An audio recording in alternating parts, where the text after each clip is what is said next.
Laminate is a thin decorative surface layer that's usually glued onto a particle board base to create a countertop. Laminate is by far the most affordable countertop material on the market. It comes in endless choices of colors and patterns, from solids to simulated wood or granite. They also use laminate for kitchen cabinets, furniture, and laboratory surfaces. And they manufacture fast food restaurant seating, among other things, out of a thicker, solid form of the material called compact laminate. The back of a laminate sheet is made of a type of craft paper that can be saturated without becoming soggy and tearing. A treater drenches it with resin containing phenol, a compound derived from benzene.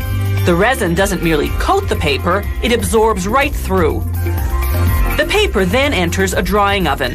The hot air cures the resin in a matter of seconds. Now they can wind the paper into a roll.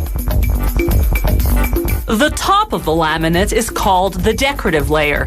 It's a sheet of paper in either a printed design or a solid color. Solid color papers go through a treater that impregnates them with a more durable melamine resin. Durability is essential because the decorative layer must withstand wear and tear. Two big rollers wring out the excess resin, then the saturated paper goes through a drying oven. With the resin now cured, a cutter slices the paper into sheets. Before resin treatment, the paper was flexible and easy to tear. Now, it's stiff and brittle. Bend it, and it snaps like a potato chip. While the rolls of saturated craft paper get cut into sheets, workers prepare the other style of decorative layers, those with printed designs such as simulated wood grains and granite. The treatment process for these papers is quite different than that for the solid color papers. Workers start by cutting them into sheets the same length as the craft paper sheets. These papers don't go into a treater to be saturated with resin. Instead, workers stack them, placing an overlay on each one. An overlay is a transparent sheet of paper that's saturated with melamine resin. Workers stack the solid color sheets in the same pile, but those don't need overlays because they've already been resin saturated. Now the stack goes to the press room. There, workers put saturated craft paper under each decorative layer. On top of each decorative layer, they lay a textured plate.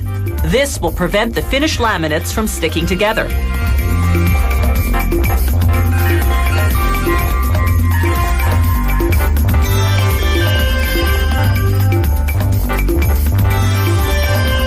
Everything now goes into a press. The intense heat and pressure compress the layers. The overlays bond to the printed papers, and the saturated craft paper bonds to each decorative layer, creating laminate sheets. The textured plates between each set, meanwhile, imprint their pattern onto the heat-softened resin, texturing the laminate surface. The laminates come out of the press fully cured.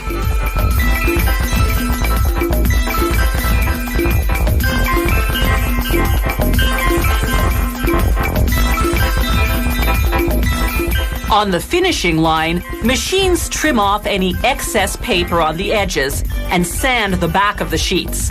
This helps the laminate adhere better when glued to particle board or another type of substrate. To produce compact laminates, workers compile a thick stack of black saturated craft papers and sandwich it between two decorative layers.